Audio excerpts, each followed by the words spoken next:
ჯერჯერობით ვერაფერს დაგიდასწორე, თქვენ დავაკვირდი საკითხში და მოგვიანებით ალბათ ხვალზე მოეწოდინება ზუსტად ახლა.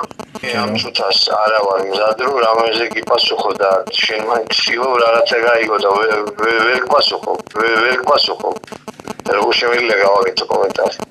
ისეთი რომელიც ჩემს რაიონს სჭირდება, ისეთი რომელიც ჩემს ქალაქს, ჩემს სოფელს სჭირდება, მაგრამ ეს იმას არ ნიშნავს რომ მე ზუსტად ჩემს მზადავარ იმის რომ ხა პასუხი გავცეთ აი ამ წუთას.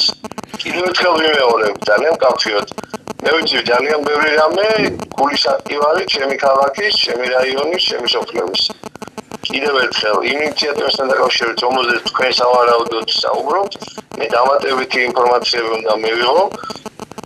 გავეცნო და ამის შემდეგ ზაფხულში გიპასუხოთ და კომენტარი მოგცეთ თუ თქვენთვის ეს რა თქმა უნდა საინტერესო იქნება როგორც მედიისთვის. მე სავარაუდოდ ზეგისთვის მეწოდინება ყველაფერი.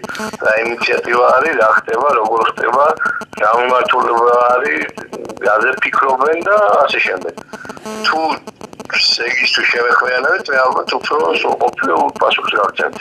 ამ წუთას მე ვიცი რაღაცეები, თუმცა არა მაქვს მზად პასუხი თქვენს კითხვებზე. ეს არის თანამდებობრივი პროცესი იმ საკანონმდებლო ინიციატივის, რომელიც პარლამენტში შევიდა. ეს არის პროცესი, რომელიც დღეს მოქმედი კანონმდებლობითაც მისაღები არის.